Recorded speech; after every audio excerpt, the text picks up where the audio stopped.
نوائے ضیاء کے ساتھ پروفیسر ضیاء۔ پاکستان میں 27 امینڈمنٹ پاکستان کے جہاں پر کئی دیگر پہلوؤں سے موضوع بحث رہے گی، وہاں پر میں ایک پولیٹیکل سائنس کے طالب علم کے طور پر جو ہے وہ اس 27 امینڈمنٹ کی جو وجوہات ہیں یا جو اس کے افادیت کے پہلو ہیں یا اس کو تشکیل دینے کے جو حالات و واقعات ہیں یا جو اس کا پس منظر جو دیا جاتا ہے، مجھے اس کو بھی سمجھنے کے اندر یا اس کو ایبزارو کرنے کے اندر جو ہے وہ ایک انتہائی مشکل راستہ جو ہے وہ دکھائی دیتا ہے۔ 27 امینڈمنٹ کے اندر جو لاجک اور ریزننگ دیا جاتا ہے اور جو اس کو جسٹیفائی کرنے کے لیے آرگومنٹ دیا جاتا ہے، ان میں سب سے بڑا آرگومنٹ جو ہے وہ کانسٹیٹیوشنل کورٹ کے حوالے سے ہے کہ میثاق جمہوریت کا جو ایجنڈا ہے اس کو مکمل کیا گیا، اور پھر ایک ریفرنس کے طور پر جو ہے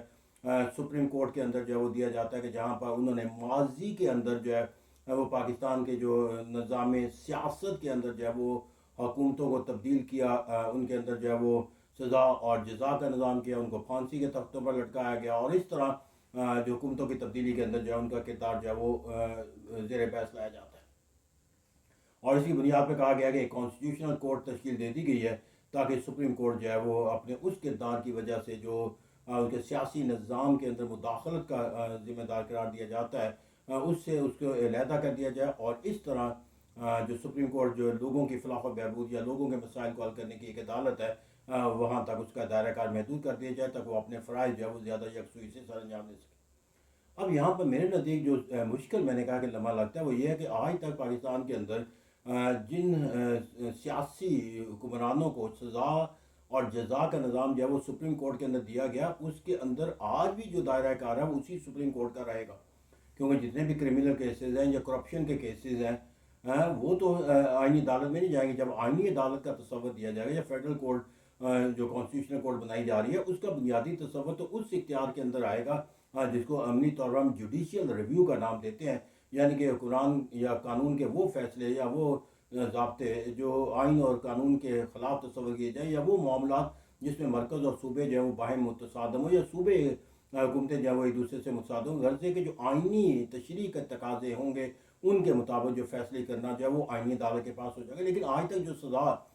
دی گئی وہ تو کرمنل کیسز کے اوپر دی گئی، جو ان کا مقدمہ چلائے گا وہ سول کیسز کے اوپر لگائے گا، پھر اسی طرح جو ان کے اوپر بیانیہ بنائے گا وہ ان کے طرز فکر و عمل کا ان مقدمات کے اندر بنایا گیا جہاں پر جا کر ان کے خلاف جو ہے وہ ایسے مقدمات کا سامنا تھا جنہیں جو ہے وہ فوجداری مقدمات ہم کہتے ہیں، کرمنل کیسز کہتے ہیں یا سول۔ تو اگر وہ دائرہ کا وہاں پر موجود ہے تو کیا پاکستان کے اندر آج بھی کوئی کیا سزا یافتہ فرد جو ہے وہ وزیر اعظم بن سکتا ہے؟ اور اگر سزا یافتہ کوئی فرد وزیر اعظم نہیں بن سکتا تو کیا سزا دینے کا اختیار جو ہے وہ اس فیڈرل کورٹ کے بننے کے بعد وہ سپریم کورٹ کا جو ہے وہ پرائم منسٹر کے اوپر کیا ختم ہو جائے گا؟ اگر وہ اختیار آج بھی جن کی بنیاد پہ ہمیں کہ آج کے مقدمات کے اندر جو ہے وہ اگر کسی وزیر اعظم کو کسی مقدمے کے اندر جو ہے وہ شامل کر لیا جائے اور کرمنل کیس کے اندر، کیا وہاں پر جا کر وہ سپریم کورٹ کے اندر وہ اپنا مقدمہ جو ہے وہ یہ کرے گا کہ اس کو جو ہے وہ فیڈرل کانسٹیٹیوشنل کورٹ کے پاس ریفرنس کے طور پر بھیج دیا جائے؟ تو یہاں پر جس مقدمات کی ہمیں مثال کے طور پر دیا جاتا ہے کہ یہ وہ واقعات تھے یا یہ وہ یا مثال کے طور پر کہا جاتا ہے کہ پہلے جو سپریم کورٹ جو ہے وہ سو موٹو کے تحت وہ سبزیوں کے وہ کر لیتی تھی، اور لہٰذا اب تو یا سبزیوں سے متعلق جو فیصلہ کیا یہ کانسٹیٹیوشنل کورٹ کے پاس چلا جائے گا، کیونکہ اب سو موٹو کا اختیار جو ہے وہ دے دیا گیا انہیں فیڈرل کانسٹیٹیوشن کورٹ۔ لیکن یہاں پر اگر سپریم کورٹ نے مداخلت کا کوئی تصور اختیار کرنا ہے تو اس تصور کے تحت انہیں کون منع کر سکتا ہے؟ یہ کون سا ایسا دائرہ کار ہے کہ جس کے اندر وہ انہیں شامل کر سکتے کہ کوئی بھی فریق جا کر کوئی بھی مقدمہ جو ہے وہ لے کر چلا جائے اور اس مقدمے کے اندر جا کر جو ہے وہ اپنے کسی شکایت کنندہ کے طور پر اندراج کر دے، اور اس شکایت کنندہ کی بنیاد کے اوپر جا کر وہ اپنا ایک مقدمے میں فریق بن جائے، وہ کرمنل کیس بنا دے، تو کیا وہ اس کے اندر جو ہے وہ پروسیجر جو ہے وہ سپریم کورٹ کے دائرہ کار سے باہر آ جائے گا؟ تو یہ کہتے ہیں کہ یہاں پر جا کر جو ہے وہ سو موٹو کرنا جو ہے وہ ایگزیکٹ اگر مداخلت ہی کرنی ہے تو یہ کیس ریفرنس کے طور پر کوئی وکیل جو ہے وہ پاکستان کے اندر وہ پیش ہو کر یہ بنیاد بنا سکتا ہے۔ تو اس طرح کہتے ہیں یہاں پر ہمیں جو ہے وہ جس روح اور اسپرٹ کو درست کرنا تھا وہ نہیں کیا، باقی سب کچھ ہم نے کر لیا، کیونکہ جو ججوں کا تقرر ہے، جو ججوں کی اہلیت ہے، یا ججوں کا عدل و انصاف کے نظام سے وابستہ ہونے کے لحاظ سے آزاد انتظامیہ سے ہونا، تو اس کے لیے ججوں کا انتخاب کون کرتا ہے اس کو بہتر بنانے کی بجائے ججوں کے اندر جو ہے وہ جو مداخلت کا جو تصور ہم قائم کرتے ہیں وہ کرنے کا جو نظام ہے، اس سے ہم نے اپنے آپ کو جو ہے وہ کنارہ کش کرنے کی بجائے اس نظام کے اندر ہم نے یہ سمجھ لیا کہ اگر اس کے دائرے کو کمزور کر دیں گے تو وہ کمزور ہونے کے بعد جو ہے وہ دراصل اس کا بنیادی جو مقصد نظر آتا ہے وہ یہ کہ ایسے مقدمات جو آئین کی تشریح سے ہوتے ہیں وہ حکومتوں کو جو ہے وہ کسی نقصان کا جو ہے وہ سبب بن سکتے ہیں، لیکن جو حکومتوں کے سیاسی مقدمات ہوتے ہیں یہ وقتی تقاضوں کے مطابق ہوتے ہیں، یہ کوئی مستقل نظام کی جو ہے وہ عکاسی نہیں کرتے، لیکن جو سپریم کورٹ کے آج بھی کسی بھی سیاستدان کو سزا اور جزا کے تحت جو حاصل مقدمات ہیں، مثال کے طور پر 9 مئی کے واقعات کے حوالے سے اگر سزا اور جزا کا نظام ہے، یا کسی اور کیسز کے اندر جو ہے وہ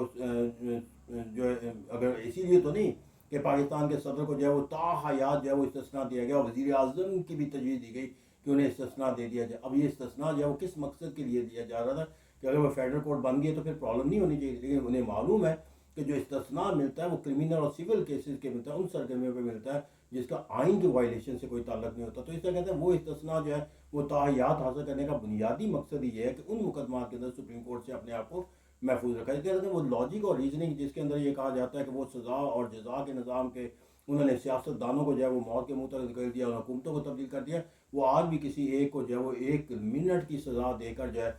سزا یافتہ قرار دے سکتے ہیں کسی بھی مقدمے کے اندر، پھر وہ سزا یافتہ قرار دے کر ان کی حکومت کو ختم کر سکتے ہیں. تو وہ کردار سپریم کورٹ کا تو ایز اٹ از آج بھی موجود ہے. یہ کردار تو ہے وہ پاکستان کا کوئی ایک سیشن جج بھی استعمال کر سکتا ہے، سول جج بھی استعمال کر سکتا ہے. تو اس لیے یہاں پر اس عمل کی بنیاد کے اوپر ایک ریفرنس بنا لینا اور ایک 27 امنڈمنٹ کی جسٹیفیکیشن بنا لینا میرے نزدیک جو ہے ایک ایسا پہلو نہیں ہے کہ جس کی بنیاد پر اس کے وہ لاجک اور ریزننگ جو ہے وہ تلاش کی جا سکے. اب یہاں پر رہ گیا جو کانسٹیٹیوشنل جو ہے وہ کیسز جو ہے، تو میرا میں ایک علیحدہ عدالت بنانے کے اوپر جا کر جو عمل کیا جائے گا اس کے لیے اب تمام صوبوں کے جو ہے وہ برابر نمائندگی یہ بھی ایگریڈ کیا گیا تمام پولیٹیکل پارٹی کی سوچ اور فکر کے مطابق. اب یہ کوئی پرنسپل کے تحت نہیں کیا گیا، ایک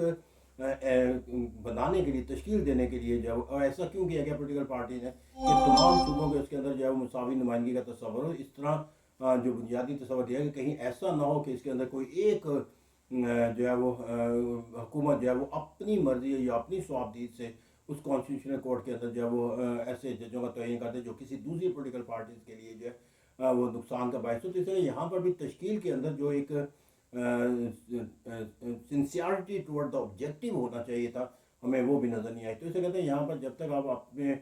سنسیئرٹی آف دا آبجیکٹیو کسی مقصد کے لیے اندر پیدا نہیں ہوتی اس وقت تک وہ نتیجہ جو ہے اور اس سے آپ مثبت جو ہے وہ حاصل نہیں کر سکتے. Thank you very much.